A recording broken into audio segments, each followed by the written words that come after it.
abre o teu coração, como o canto do pássaro, meu amigo, eu te dou minha mão, como o cervo que salta e volta a fitar. Vem, amigo, no meu olhar confiar. Sinta a paz e a alegria da vida, que nós todos queremos te dar. Agradeça ao Pai a terra querida, a que tanto, tanto quisestes voltar. Sente o cheiro da terra molhada, vê o riacho que corre a cantar. Desperta, amigo, a vida é ditosa. Olha a árvore antiga, bela e frondosa, fincada na terra, dá todas as flores, presente de Deus para curar suas dores. Abre as janelas da alma, vem assistir o pôr do sol, as estrelas e a lua chegando. A noite adormece, renova sonhando, para quando o sol de novo surgir, desperta da longa jornada e vem. Fala agora e abre o teu coração, como o canto do pássaro.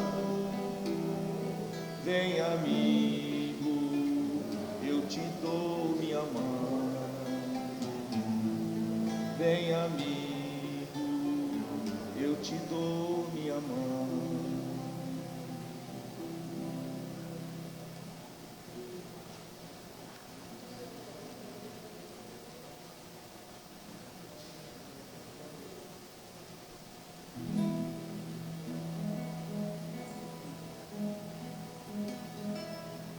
Eu te desejo vida, longa vida, te desejo a sorte de tudo que é bom, de toda alegria ter a companhia, colorindo a estrada em seu mais belo tom.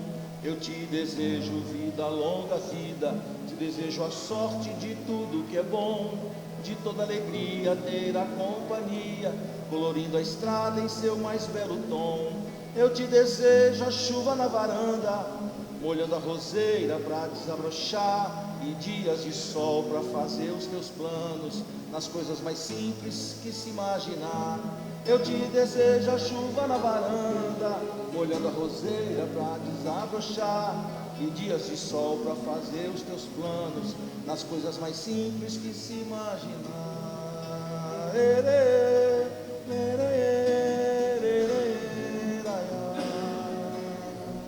Eu te desejo a paz de uma andorinha, no voo perfeito contemplando o mar, e que a fé movedora de qualquer montanha te renove sempre, te faça sonhar.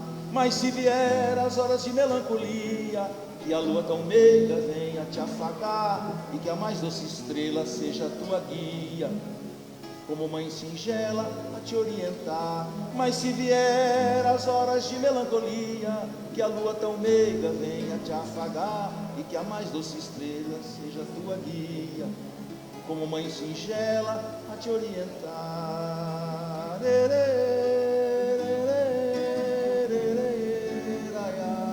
Eu te desejo mais que 1000 amigos, a poesia que todo poeta esperou, coração de menino cheio de esperança, voz de pai amigo e olhar de avô. Eu te desejo muito mais que 1000 amigos, a poesia que todo poeta esperou, coração de menino cheio de esperança, voz de pai amigo e olhar de avô.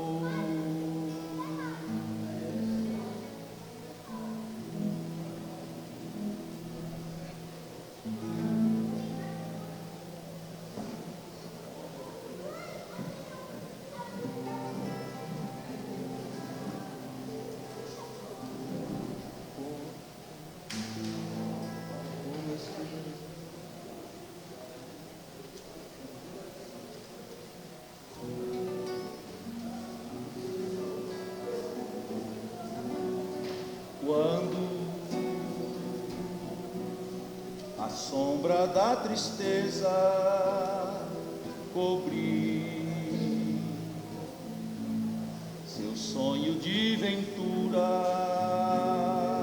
quando você quiser chorar diante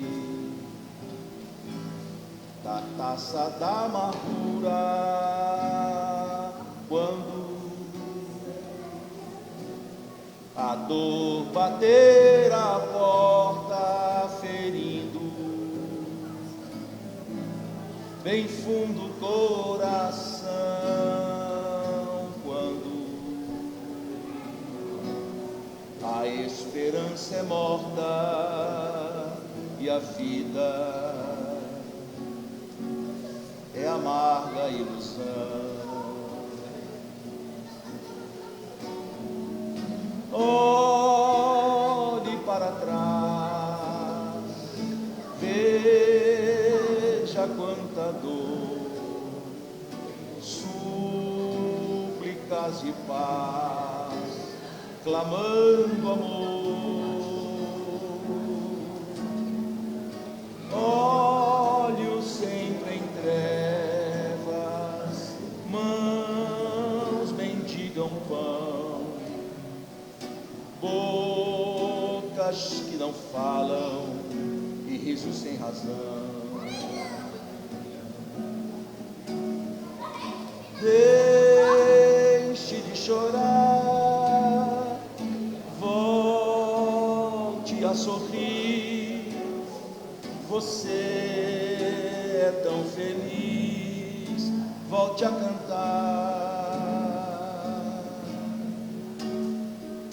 Faça uma prece, seja grato a Deus, Ele sempre abençoa os filhos seus.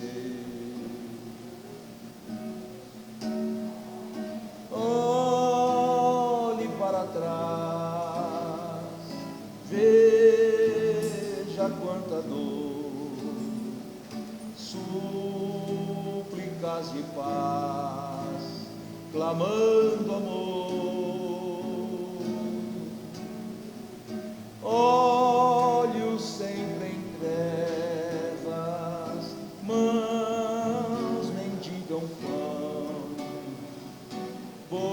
bocas que não falam e risos sem razão. Deixe de chorar, volte a sorrir. Você é tão feliz, volte a cantar.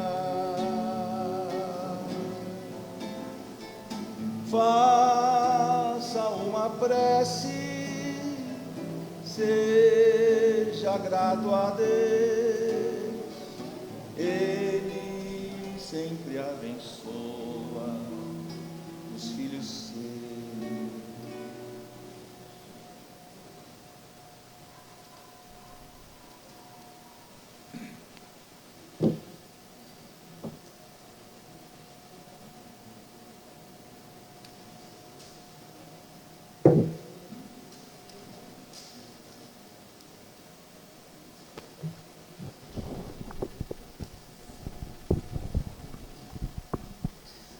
Vamos agradecer nosso amigo que traz essas belas canções, nos colocando ao qual nós possamos, através dessas músicas, reflexão e o ambiente calmo e sereno.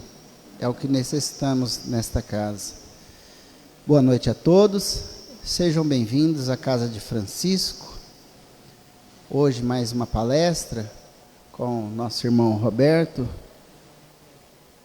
com o tema O Salário da Alma. A alma tem salário? Ele irá falar e irá trazer os comentários sobre se a alma tem dívidas, né, Rogério? Então, provavelmente, ela também tem salário. Então, vamos aguardar e aproveitar os momentos nessa noite, pois aqui estamos todos reunidos, em nome do Senhor, buscando as reflexões, o amparo espiritual, para que possamos ter uma boa noite e uma semana mais tranquila e mais serena. Que Jesus esteve junto a todos vocês. Elevemos então os nossos pensamentos a Deus, ao nosso Mestre Jesus, agradecendo por tamanha oportunidade de estarmos todos juntos numa casa espírita, uma casa cristã, ao qual, com os pensamentos em Jesus, iniciamos, pois, essa reunião com a prece que Ele nos deixou como exemplo. Pai nosso, que estais nos céus, santificado seja vosso nome. Venha a nós o vosso reino. Seja feita a vossa vontade, assim na terra como nos céus. O pão nosso de cada dia nos dai hoje. Perdoa, Pai, as nossas ofensas, assim como nós perdoamos a quem nos tem ofendido. E não nos deixeis cair em tentações, mas livra-nos, Pai, de todo mal, que assim seja.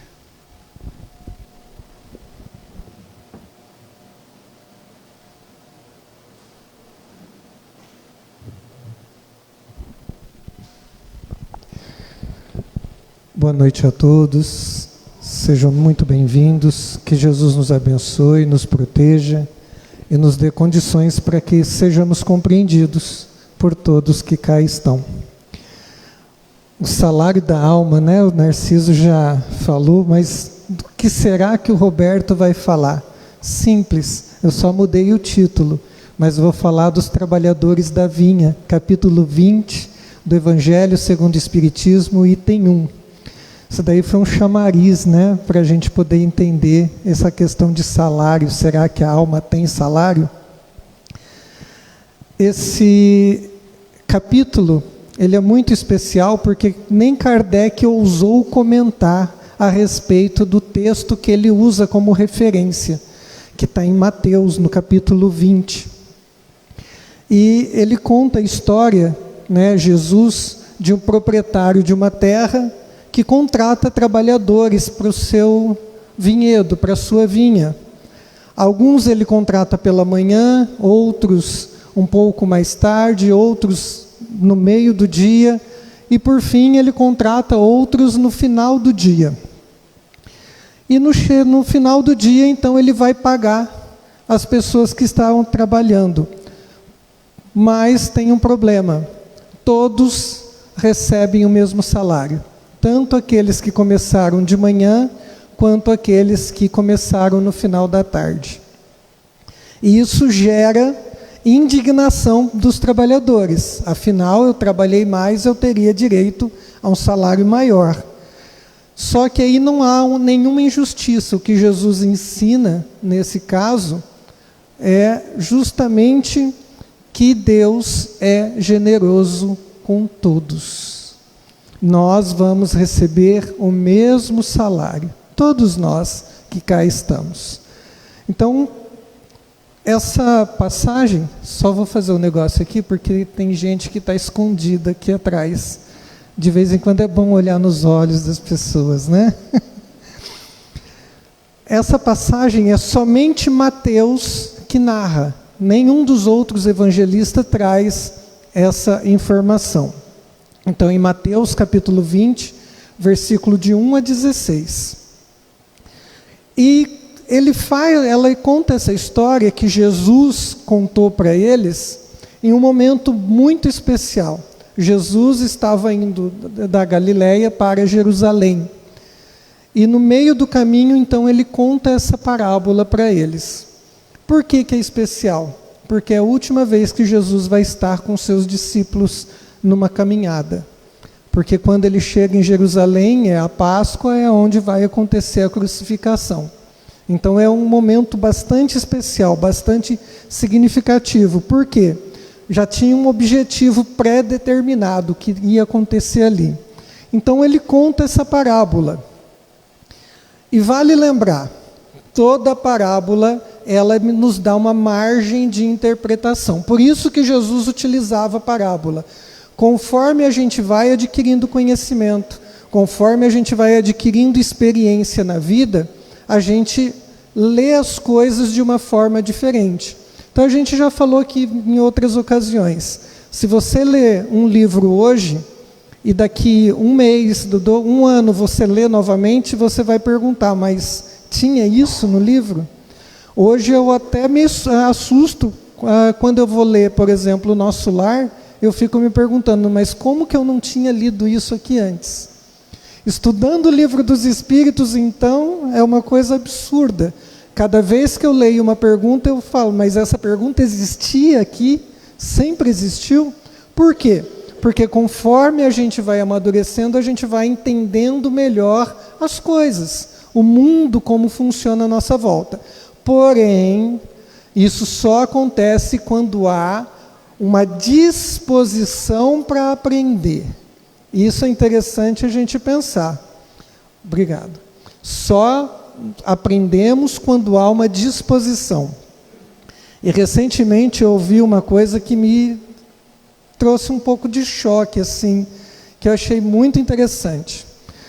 Professora de filosofia, Lúcia Helena Galvão. Depois vocês pesquisam na internet, que ela é fantástica. Ela traz uns conhecimentos de filosofia assim, maravilhosos. Mas ela fez um comentário que me chamou muito a atenção. Que ela disse o seguinte, ela estava dando aula de filosofia e alguns alunos começaram a faltar. E ela ligou para um aluno. Quando ela ligou para esse aluno, ela falou, fulano, você não está vindo mais na aula, por quê? E olha a resposta inusitada dele. É porque eu estou percebendo que as aulas que a senhora está dando está me forçando, de certa forma, a mudar. E eu não estou a fim de mudar. Então ele já via essa percepção. Então é aquela história, né? As pessoas só mudam quando elas têm vontade de mudar. Então, nesse sentido, a parábola, ela vai nos despertando conforme esse nosso amadurecimento, essa nossa vontade, esse nosso desejo de mudar, de entender a vida de uma forma diferente, de olhar as coisas com outros olhos. E isso só acontece quando a gente adquire o quê? Experiência. Então, essa parábola, vocês vão me permitir, eu vou dar a minha interpretação dela, porque ela tem todo um significado que cada palestrante fala de um jeito. Então, eu achei o meu jeito de falar sobre esse assunto. E ele começa assim: o reino dos céus é semelhante. Jesus sempre utiliza isso, né? O reino dos céus é como isso, é como aquilo, é parecido com isso, aquilo outro. Então, o reino dos céus é semelhante a um pai de família que saiu de madrugada, ou seja, 6 horas da manhã, é a hora que começava o expediente naquela época, a fim de assalariar trabalhadores para a sua vinha. Então, essa é a primeira frase. Essa frase tem 26 palavras, eu sei porque eu contei.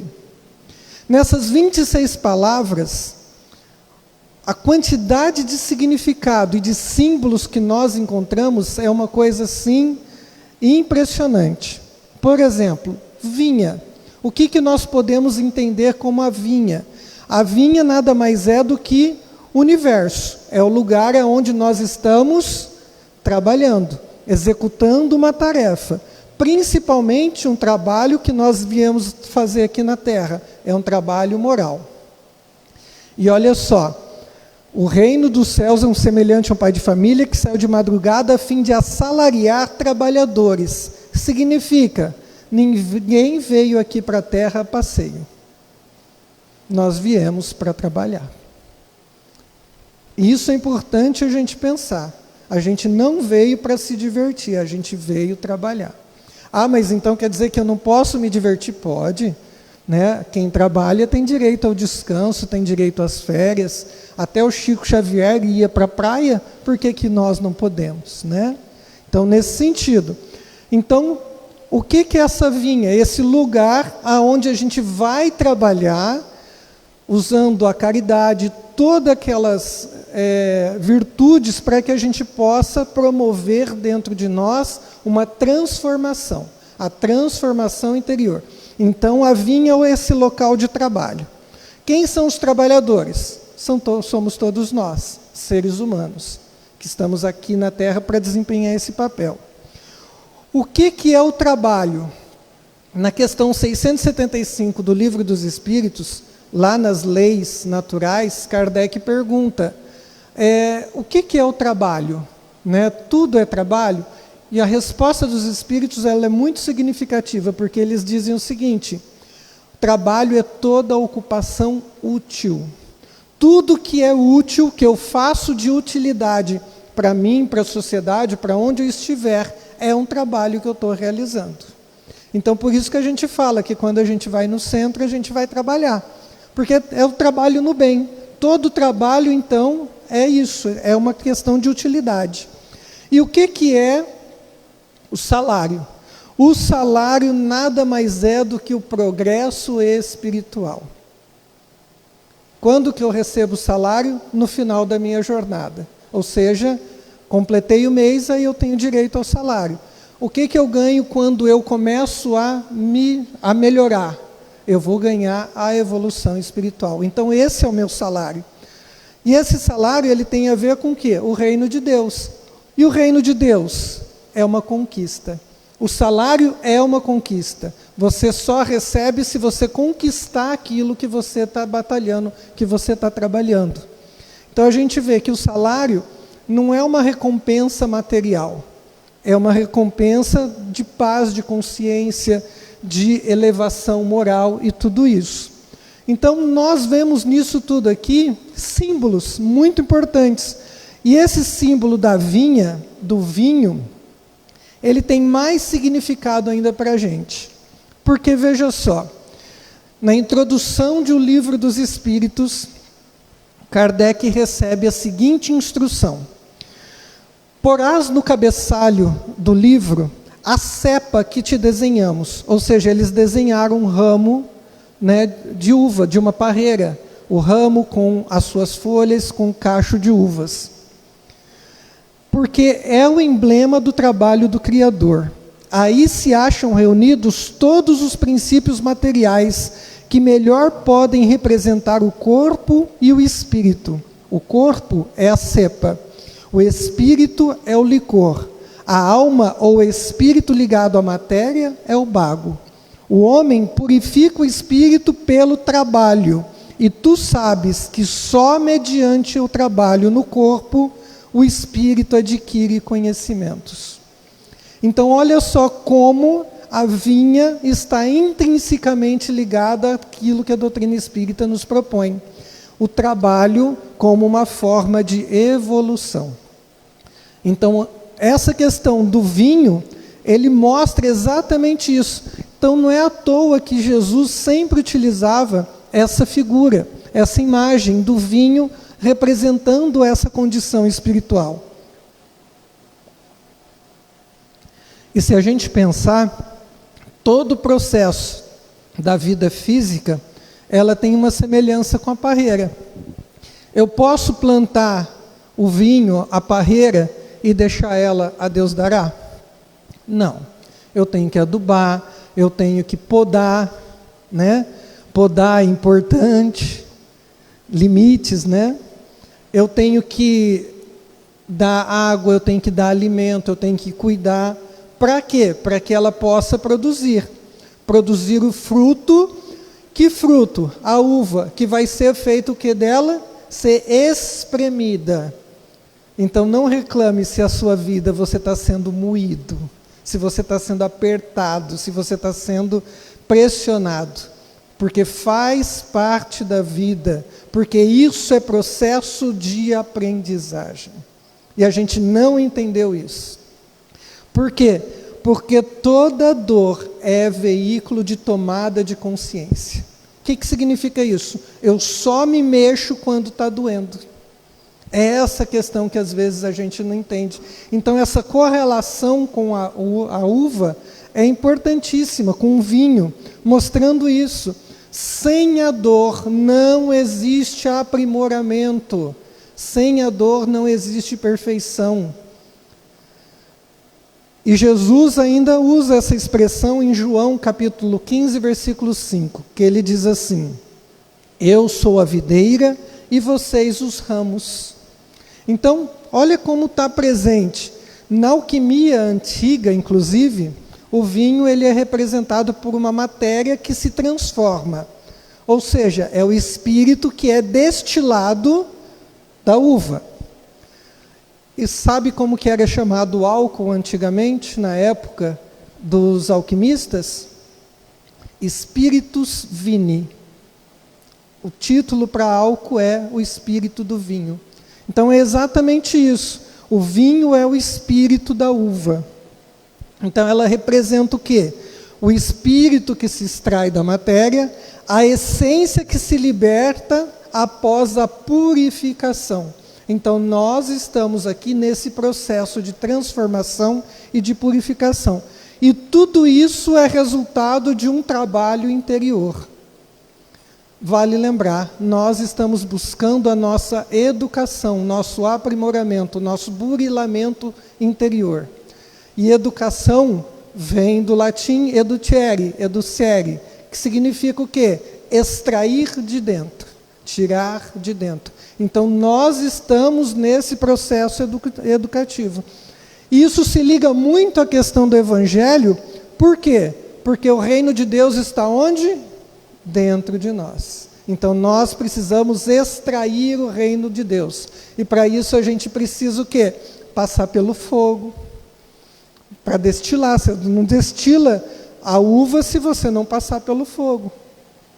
Você então precisa desse processo. Né? Por quê? Porque nós precisamos desse despertamento. E agora vai ter um problema. Eu vou ter que contar uma história de Pedro. Simão Pedro. Lamento. É uma coisa nossa aqui, fiquem tranquilos, tá, gente? No livro Boa Nova, tem uma passagem muito bonita. Muito, muito bonita mesmo. Porque Pedro questiona Jesus após as bodas de Caná. Ele faz um questionamento de Jesus. Ele diz assim: Senhor, em face dos vossos ensinamentos, como deveremos interpretar a vossa primeira manifestação, transformando a água em vinho? Ou seja, qual que foi o primeiro milagre de Jesus? Transformar a água em vinho. Então ele pergunta: não se tratava de uma festa mundana? O vinho não iria cooperar para o desenvolvimento da embriaguez e da gula? Jesus entendeu a pergunta de Pedro e respondeu para ele da seguinte forma: Simão, Simão, conheces a alegria de servir a um amigo? As bodas de Caná foram um símbolo da nossa união na terra. O vinho ali foi bem o da alegria com que eu desejo selar a existência do reino de Deus nos corações. Estou com os meus amigos e amo-os a todos. Os afetos da alma, Simão, são laços misteriosos que nos conduzem a Deus. Me perdoem a emoção. Por quê? Vocês vão entender. Pedro questiona: mas Senhor, os amigos às vezes são traíra, eles passam a perna na gente. Tem amigos que são amigos da onça. E aí, como que fica nessa situação? Como que, vendo o futuro, Jesus responde: Pedro, o vinho de Caná poderá um dia transformar-se no vinagre da amargura. Contudo, sentirei, mesmo assim, júbilo em absorvê-lo, por minha dedicação aos que vim buscar para o amor do Todo-Poderoso. Quando Jesus teve sede na cruz, o que lhe ofereceram? Vinagre, que é um subproduto do vinho. O vinho havia se transformado em vinagre. E foram os amigos que lhe deram. E nós ainda nos ressentimos disso, dessa condição.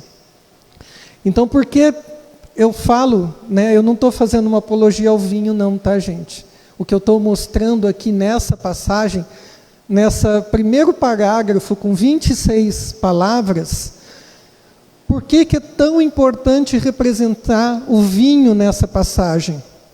Porque lá no Salmo, capítulo 104, versículo 15, diz assim: o vinho que alegra o coração do homem, o azeite que faz brilhar o rosto e o pão que sustenta o seu vigor. Então, a gente vê que Deus nos oferece vinho, azeite e pão. Só que o vinho é um produto da uva, que precisa ser prensada, precisa ser pisoteada. Depois ela precisa passar por um processo de fermentação, demorar um tempo ainda para que ela possa apurar o seu sabor e tudo mais. O azeite, né, que vem da azeitona, precisa também ser prensado para que ele possa ser extraído. E o azeite, a gente sabe a maravilha que é na cozinha, né? E o pão? O pão não dá para fazer sem o trigo. O trigo precisa ser moído, precisa ser amassado e precisa ser levado ao forno. O que essas três coisas têm em comum? Transformação. Então, essa transformação é um processo que não destrói nada, ele só transforma. Ele faz um processo de transformação em tudo. Então, essa passagem mostra a necessidade desse processo de transformação pelo qual todos nós vamos passar. E aí, isso eu só falei do primeiro parágrafo, né? Agora vamos ao segundo parágrafo. Tendo convencionado com os trabalhadores que pagaria 1 denário a cada um por dia, mandou-os para a vinha. Então, aqui, o dono do vinhedo, da vinha, foi contratar trabalhadores. Ele foi na praça, onde as pessoas ficavam ali à disposição para trabalhar, e contratou esses primeiros trabalhadores. Mas aqui tem uma coisa muito importante para a gente pensar. Ele ofereceu um salário para essas pessoas. Ele falou, ó, vai trabalhar que eu vou pagar tanto. O que isso representa? Quando a gente vai construir uma casa, os primeiros trabalhadores que a gente contrata são os artistas? São aqueles que têm habilidade manual? Não, porque precisa abrir vala, precisa trabalhar no sol para colocar tijolo, precisa abrir todo o terreno, precisa capinar, precisa fazer um monte de coisa. Ou seja, a mão de obra é mais bruta. Então, quem são esses espíritos que foram contratados primeiros?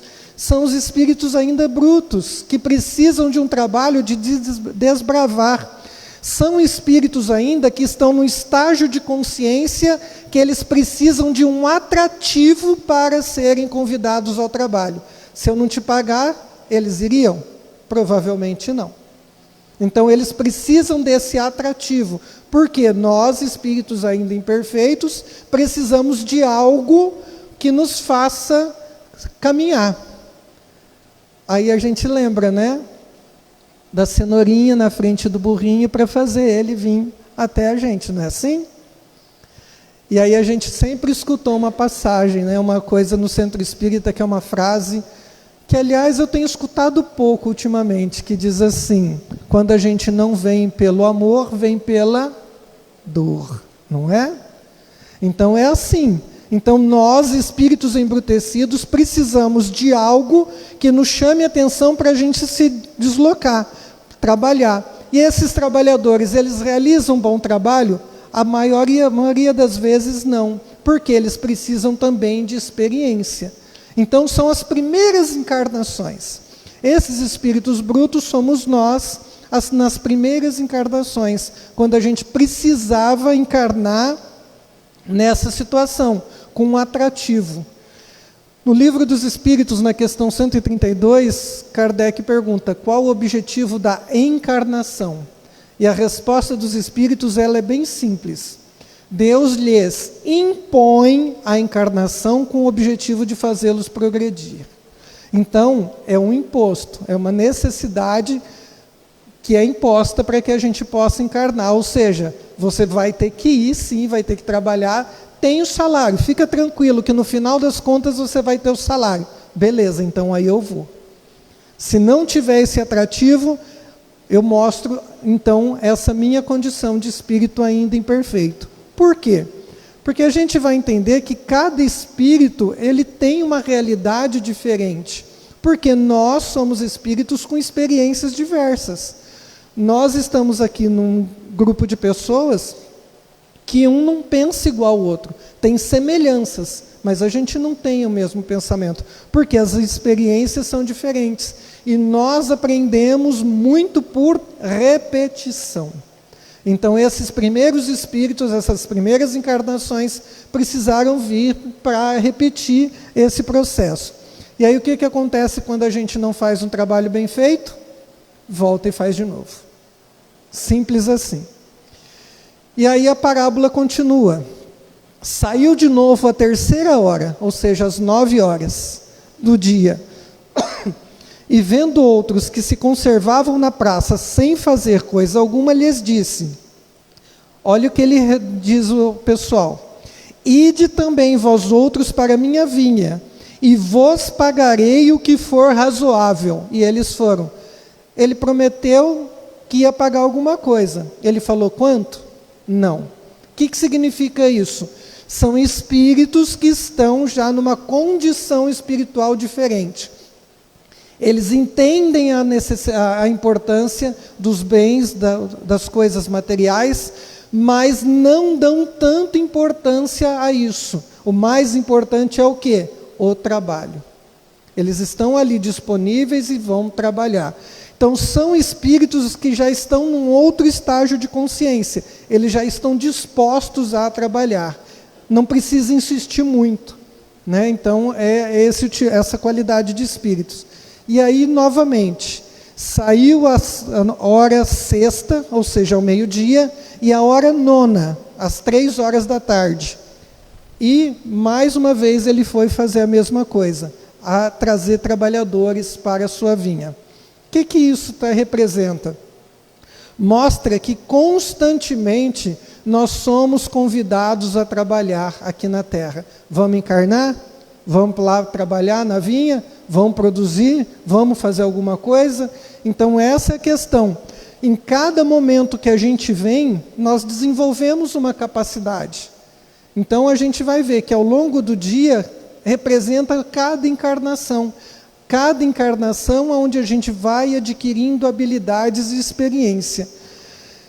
E aí ele foi no final do dia, 5 horas da tarde. O expediente terminava às 18, às 6 horas da tarde. E ele ainda contrata pessoas. E ele diz assim, saindo mais uma vez à hora 1/10, encontrou ainda outros que estavam desocupados, aos quais lhes disse, por que permaneceis aí o dia inteiro sem trabalhar? Disseram eles, que ninguém nos assalariou. Ele então lhes disse, ide vós também para a minha vinha. Então estes últimos, eles estavam dispostos a trabalhar. E vamos lembrar, quando a gente vai, acho que muita gente não conhece esse termo, mas quando a gente precisa descarregar um caminhão, a gente vai num ponto onde chama chapa, né? Que tem os chapas, que são aqueles homens que vão fazer a descarga. Normalmente são contratados em primeiro lugar, os mais fortes. Aqueles mais fracos são contratados por último. Eles estavam dispostos ao trabalho, só que eles não foram contratados. Então é basicamente isso. Esses últimos, eles estavam muito dispostos ao trabalho, mas ninguém tinha contratado eles, mas eles vieram trabalhar. E vale lembrar, esses últimos, por conta da sua disposição e da sua vontade de mostrar o serviço, muitas vezes são espíritos que produzem mais e melhor do que aqueles que começaram logo no início da tarefa. E aí vem o problema maior. No final da tarde, o dono da vinha chama o responsável pelos pagamentos e fala o seguinte: paga todo mundo, começando pelos últimos que chegaram. E aí começou a conversinha. Por quê? Aproximando-se então só os que a 1/10 hora haviam chegado, receberam 1 denário cada um. Então aqueles que trabalharam 1 hora receberam 1 denário. O que aconteceu? Os outros falaram: se ele pagou 1 denário para esses que trabalharam 1 hora, eu trabalhei 12, vou ganhar 12 denários. Não vou precisar trabalhar por 12 dias. Simples assim. Normalmente é isso que a gente pensa. Mas não foi o que aconteceu. Essa que é a questão. Então, esses que trabalharam por último são aquelas pessoas que fazem o bem sem esperar qualquer reconhecimento. Eles foram trabalhar. Não foi prometido salário para eles. Porque esse homem, quando ele foi contratá-los, ele simplesmente falou: vai lá para a minha vinha. Nem prometeu que ia pagar nada. Mas eles foram mesmo assim. Ou seja, eles não estavam nada preocupados com o salário. Eles estavam preocupados com o trabalho, o que eles poderiam fazer. E nesse sentido, mostra as pessoas que estão com boa vontade para desempenhar a sua tarefa. E muitas vezes, como eu disse, realizam melhor a tarefa do que alguém que trabalhou o dia todo. Por conta disso, eu me lembro de uma história que eu vi há muito tempo atrás, no mundo corporativo, de um navio que estava parado no porto e, na hora de sair, não conseguia ligar o motor. Estava com algum problema e não conseguia ligar o motor. E a gente sabe que o navio parado no porto, o negócio é muito caro. Então, eles não podiam ficar ali. Foram contratar rápido um engenheiro para resolver o problema. E esse engenheiro foi, analisou tudo, olhou, fez um diagnóstico, viu toda a situação. De repente ele abre a maletinha dele, puxa um martelo, vai até num determinado lugar do navio e dá uma pancada. O navio ligou. O navio ligou, todo mundo ficou feliz, e falou para ele: quanto que nós te devemos? Vocês me devem 100 mil reais. Ele falou: mas 100 mil reais por uma martelada? Marteladinha cara essa, Então o senhor vai fazer o seguinte: o senhor vai fazer uma nota, me apresentar a nota, e eu quero discriminar tudo que o senhor fez.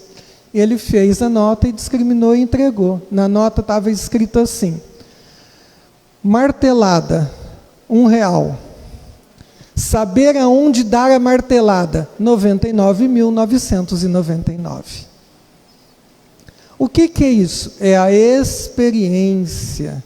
A experiência que a gente adquire como? Trabalhando, fazendo, mexendo, não ficando parado. Então essa experiência é importante para que a gente possa entender que esse processo evolutivo não depende dos outros. Só depende de mim. Ah, mas tem pessoas que são malvadas, tem pessoas que nos maltratam, tem pessoas que nos humilham, que nos fazem isso, fazem aquilo. Aqui tem veneno. Tó, Rogério, para você. Ele foi inteligente.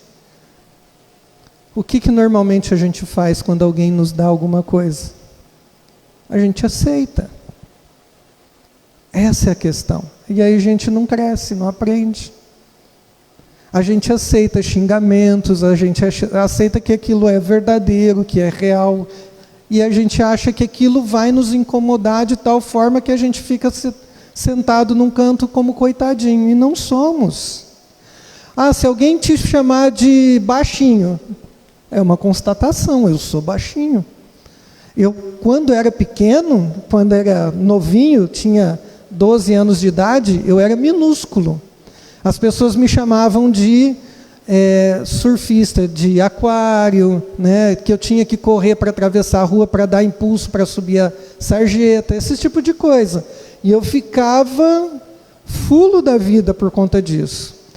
E agora eu sei o seguinte: mas você é baixinho. Sou.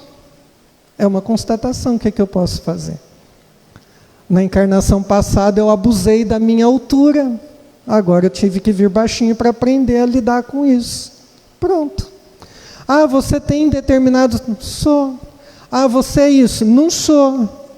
Por que eu vou ficar bravo se eu não sou aquilo?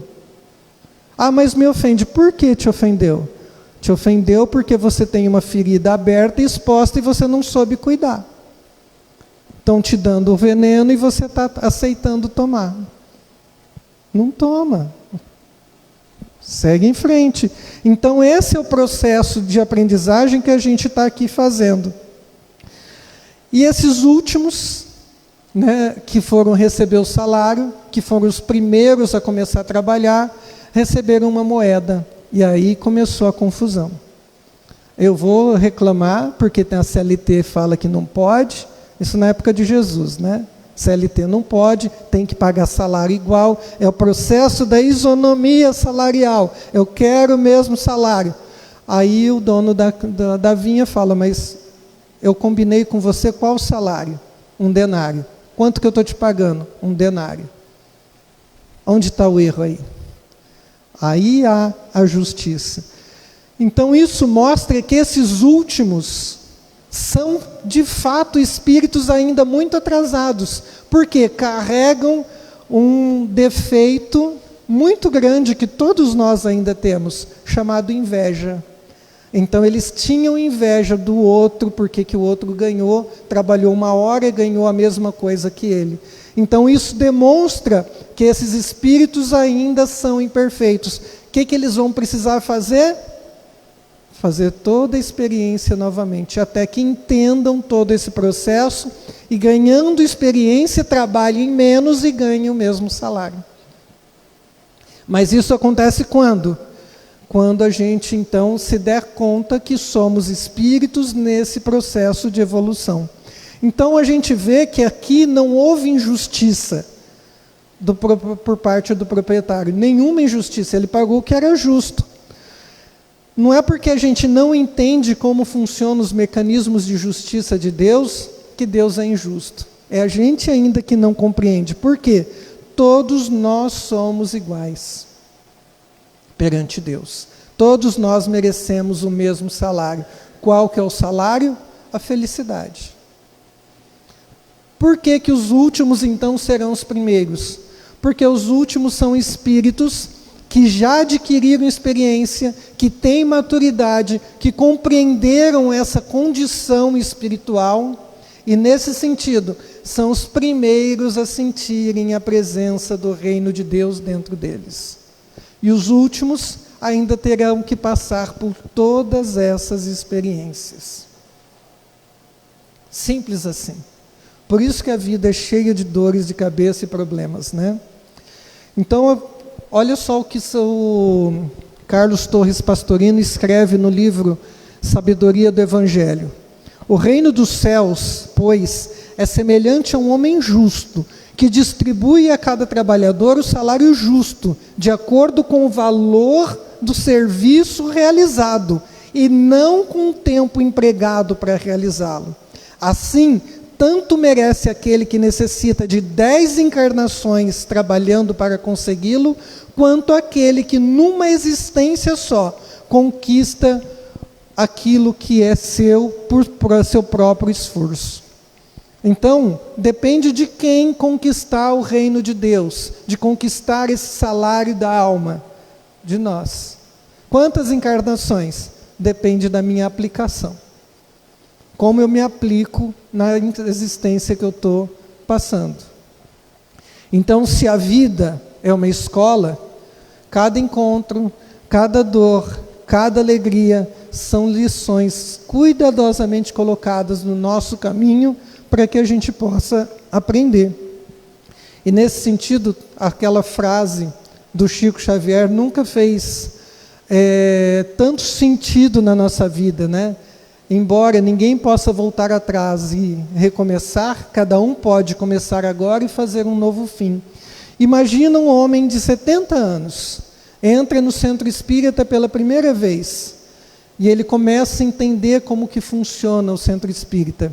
E ele fala o seguinte para o dirigente: eu perdi muito tempo, 70 anos, eu perdi muito tempo. E o responsável pelo centro fala o seguinte: não importa quando você chegou, o importante é o que você vai fazer com aquilo que você está recebendo agora. Em pouco tempo depois, esse homem fez as pazes com a família e transformou a sua vida. E claramente ele se transformou nesse trabalhador da última hora. Então, que a gente reflita sobre isso. Que tipo de trabalho a gente está realizando, se a gente vai merecer esse salário no final da nossa existência. Que Deus nos abençoe a todos. Muita paz.